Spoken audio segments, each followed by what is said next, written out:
गांव में तो सब जगह अकाल की परिस्थिति हो गई है। लगता नहीं कि अब इस गांव में ज्यादा दिन रुकना उचित होगा। काम के लिए बाहर गांव तो जाना ही पड़ेगा। भूषण काम की तलाश में दूसरे गांव की ओर निकल पड़ता है। चलते चलते वो विजयपुर गांव में आ जाता है। वहां उसका रहने का कोई ठिकाना नहीं था और उसके पास कोई काम भी नहीं था। चलते चलते वो एक अमीर किसान जगत सेठ के पास आ पहुंचता है। सेठ जी, मैं भूषण दूसरे गांव से आया हूं। हमारे गांव में अकाल की परिस्थिति हो गई है। लोगों के खेत सूखे पड़े हैं। गांव में बूंद बूंद पानी के लिए लोग तरस रहे हैं। अगर मुझे आपके पास कुछ काम मिल जाएगा तो बहुत कृपा होगी बड़े भाई। अरे रे रे, लगता है तुम्हारी हालत बहुत खस्ता हो गई है। ठीक है, वैसे मेरे पास एक काम तो है, पर लगता नहीं कि तुम वो कर पाओगे। सेठ जी, आप चिंता ना करें। मुझे आप कोई भी काम दे सकते हैं। मैं वो काम पूरी मेहनत और ईमानदारी से करूंगा। अच्छा ठीक है भूषण, तो कान खोलकर सुन लो। मेरे पास 50 गाय और 50 भैंस हैं। तुम्हें हर रोज उन जानवरों का गोबर निकालना होगा और रोज सुबह शाम उन्हें चारा पानी देना होगा। महीने के आखिर में तुम्हें इस काम के लिए 200 रुपए लेंगे। और हाँ, 2 वक्त का खाना भी हमारी तरफ से मुफ्त दिया जाएगा। बोलो, क्या तुम ये काम कर पाओगे? अरे बाप रे, 50 गाय और भैंसों को संभालना आसान काम नहीं है। पर अब मैं कुछ कर भी तो नहीं सकता। और ऊपर से सेठ जी 2 वक्त का खाना भी दे रहे हैं। ठीक है सेठ जी, मैं ये काम कर लूंगा, पर एक विनती है। अभी। हाँ बोलो भूषण, क्या बात है? सेठ जी, अगर आपको समस्या ना हो तो क्या मैं आपके गायों के साथ गौशाला में रह सकता हूँ? सेठ जी, मैं इस गांव में नया हूँ। मेरा रहने का कोई ठिकाना नहीं है। जगत सेठ थोड़ी देर सोचता है और फिर भूषण से कहता है, ठीक है भूषण, तुम गौशाला में रह सकते हो। जी धन्यवाद सेठ जी। तब से भूषण गौशाला में रहकर अपना काम करने लगता है। वो रोज जल्दी उठकर गाय और भैंसों का गोबर निकालता, उन्हें चारा डालता और समय पर पानी भी पिलाता था। हर रोज भूषण अपना काम ईमानदारी और पूरी मेहनत से करता था। जगत सेठ को भी भूषण का काम बहुत पसंद आने लगा, क्योंकि वो अपना काम सफाई से करता था। एक दिन जगत सेठ भूषण को बुलाकर उससे बोलता है, भूषण, मुझे तुम्हारा काम बहुत पसंद आया है। तुम गाय और भैंसों का अच्छा ख्याल रख रहे हो, इसलिए दूध की गुणवत्ता भी बढ़ गई है और गाय पहले से ज्यादा दूध भी दे रही है। इसलिए मैं आज से तुम्हारी तनख्वाह बढ़ाकर पूरे 400 रुपए कर रहा हूं। आपका बहुत बहुत धन्यवाद सेठ जी। कुछ दिन ऐसे ही बीतने लगते हैं। भूषण जगत सेठ के पास बहुत मेहनत और ईमानदारी से काम करता है। धीरे धीरे भूषण के पास अच्छा खासा रुपया जमा हो जाता है, जिससे वो अपने लिए छोटा सा रहने लायक एक कुठिया बनवा लेता है। उस गौशाला में सोकर तो नाक से गोबर की गंध अभी भी नहीं जा रही। अब आखिरकार मुझे अपने घर में चैन से सोने को तो मिलेगा। तब से भूषण जगत सेठ के पास गौशाला में काम करने आता और 2 वक्त का खाना खाकर अपने घर सोने के लिए चला जाता था। कई साल ऐसे ही बीत जाते हैं। भूषण की मेहनत के कारण उसके पास अच्छा खासा रुपया जमा हो जाता है।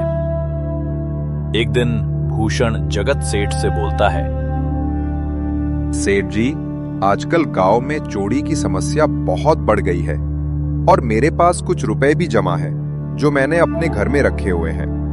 पर मुझे उन पैसों की चोरी की चिंता हो रही है। आपको तो पता है कि मैं दिन भर आपके पास ही काम करता हूं और सिर्फ रात में ही घर सोने जाता हूं। इसलिए मुझे रोज उन पैसों की चोरी की चिंता सताती है। भूषण, तुम बात तो बिल्कुल सही कह रहे हो। आए दिन गांव में नए नए चोरी के किस्से सामने आ रहे हैं। और दिन भर तो तुम्हारा घर खाली ही रहता है, तो चोरी होने की संभावना तो जरूर है। जगत सेठ थोड़ी देर सोचता है और फिर भूषण से कहता है, देखो भूषण, ऐसे समय में तो गांव में एक ही जगह है जहां पर तुम्हारा धन सुरक्षित रह सकता है, और वो है जमींदार का घर। क्या जमींदार का घर? हाँ भूषण, इस गांव के जमींदार बहुत ईमानदार और दयालु हैं। ऐसा मैंने कुछ लोगों से सुना है, और उनके घर पर बहुत सारे पहरेदार भी हैं, तो चोरी होने की संभावना बहुत कम है। तुम अपने पैसे उनके पास रख सकते हो। अच्छा, ऐसा है क्या सेठ जी? ठीक है, फिर आज ही मैं जमींदार जी से मिलकर बात करता हूं और उन्हें अपनी समस्या बताता हूं। वो जरूर मेरी मदद करेंगे। उस दिन भूषण जमींदार जी के घर उनसे बात करने जाता है।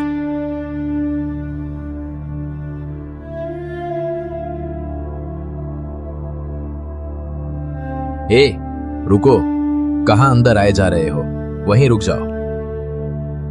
जी जी, मुझे जमींदार जी से मिलना है। मुझे उनसे कुछ काम है। क्या काम है तुम्हें उनसे? मुझे भी तो जरा बताओ। जी, मुझे कुछ पैसे रखवाने थे उनके पास, यही काम के लिए आया था मैं। अच्छा, ठीक है, तुम अंदर जा सकते हो।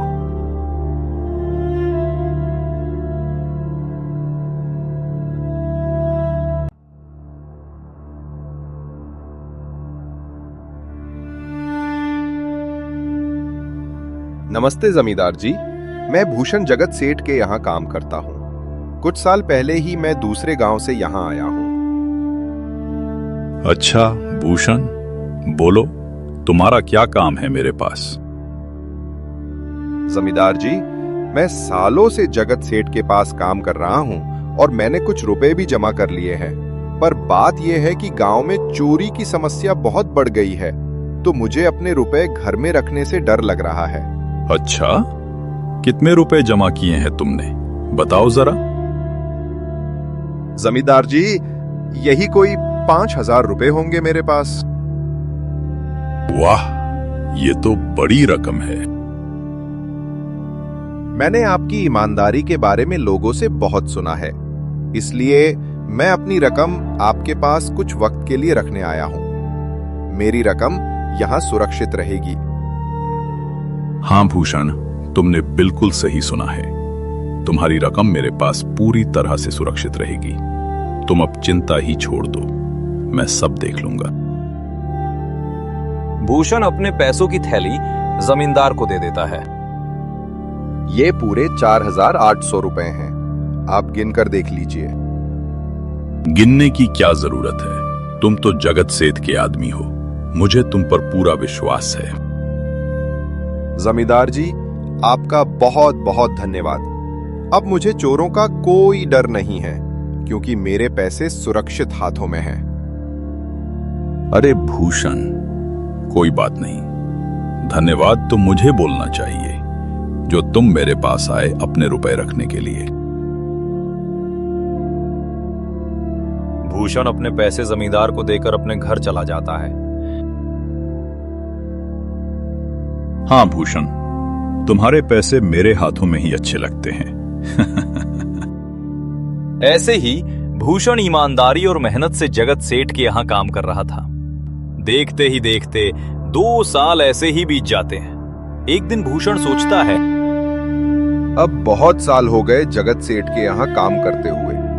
वैसे सेठ जी तो बहुत अच्छे इंसान हैं, पर सोच रहा हूं कि खुद की जमीन लेकर उस पर मेहनत करूं, तभी मैं बड़ा आदमी बन सकता हूं। अब जो मेरे पास थोड़े कुछ पैसे हैं और जो जमींदार के पास कुछ पैसे संभालने के लिए दिए हैं, वो जमा करके थोड़ी जमीन खरीद लूंगा। आज ही जमींदार से मिलने जाता हूं और अपने रुपए मांगता हूं। ये सोचकर भूषण जमींदार जी के घर चला जाता है। जमींदार जी, मैं अपने रुपए वापस लेने आया हूं। आपके पास मैंने 4,800 रुपए दिए थे संभालने के लिए। अरे भाई साहब, मैंने पहचाना नहीं आपको, वैसे कौन हो आप? अरे जमींदार जी, मैं भूषण हूँ। पिछले साल मैंने आपको पैसे संभालने के लिए दिए थे, याद आया कुछ? अरे भाई साहब, मेरे पास कितने सारे लोग आते जाते हैं पैसे रखने के लिए, और सभी के साथ मेरा अच्छा व्यवहार होता है। वैसे आपके पास कोई कागजात हैं क्या? क्योंकि मैं हर व्यक्ति से कागज पर ही व्यवहार करता हूं। किसने कितने पैसे दिए, किसके कितने पैसे रखे हैं, सबका व्यवहार रहता है मेरे पास। जमींदार जी, ये आप क्या बात कर रहे हैं?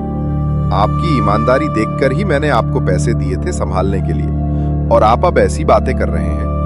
कृपया करके मेरे पैसे मुझे वापस कीजिए। हाँ भूषण, मैं ईमानदारी से ही काम करता हूं, इसलिए तो तुमसे मैं डॉक्यूमेंट्स मांग रहा हूं। क्या तुम्हें पता नहीं, जब तुम किसी से पैसों का व्यवहार करते हो तो तुम्हें स्टैम्प पेपर पर लिखकर देना पड़ता है। तुम किसी से भी पूछ सकते हो। नहीं नहीं जमींदार जी, मैं आपके पैर पड़ता हूं। कृपया करके मेरे रुपए मुझे दे दीजिए। बड़ी मेहनत से मैंने वो पैसे जमा किए थे। मुझ पर ऐसा अन्याय ना करें। अरे, क्या ये झूठ मूठ का रोना धोना लगाया है?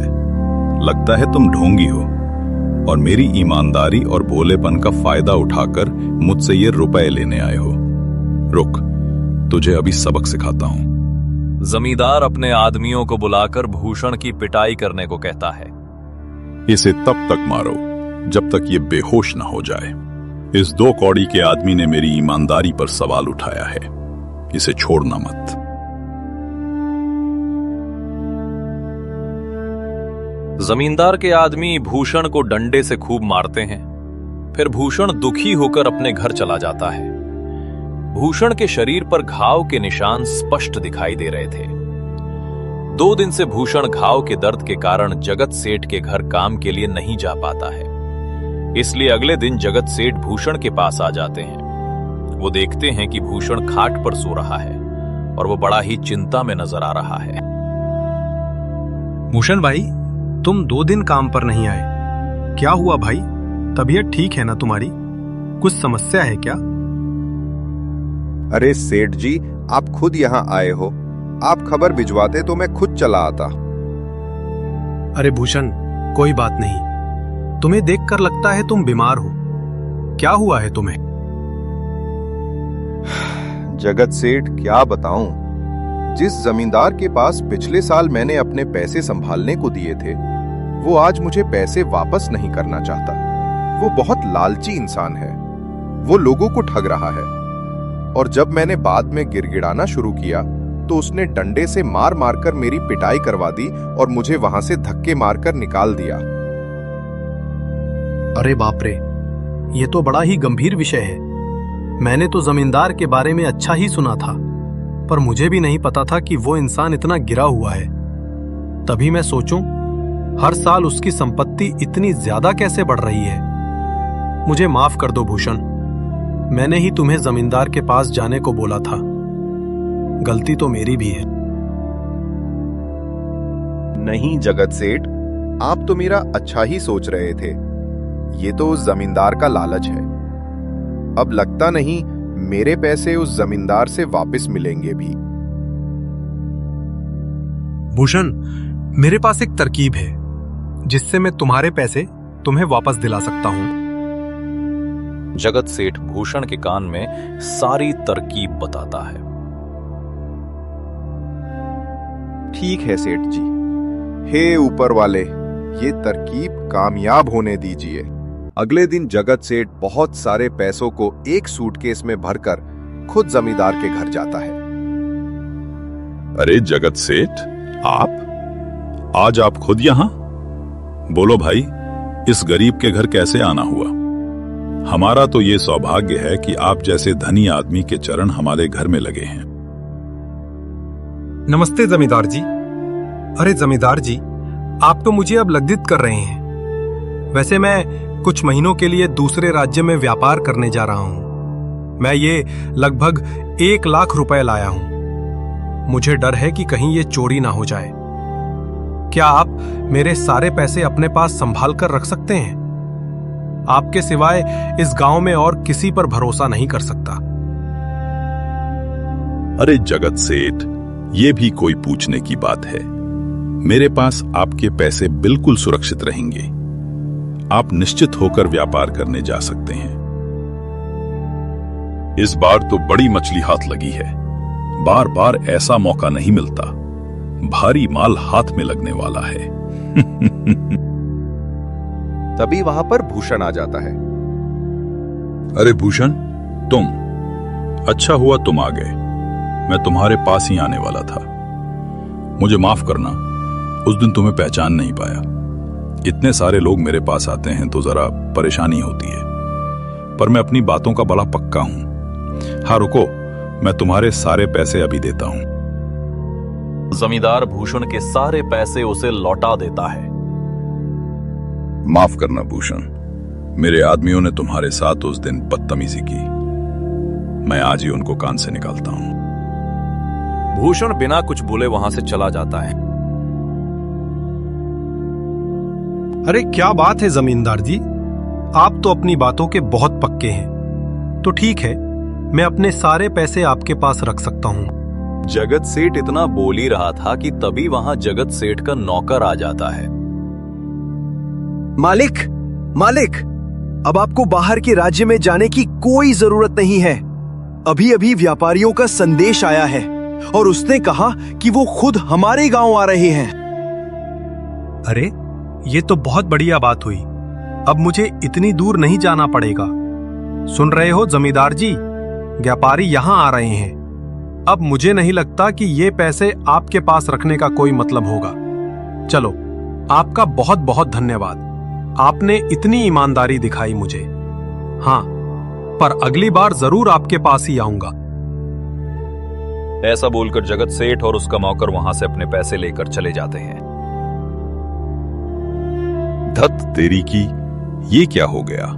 ये लाख रुपए तो चले गए और जो भूषण के 4,800 रुपए हड़प लिए थे वो भी चले गए।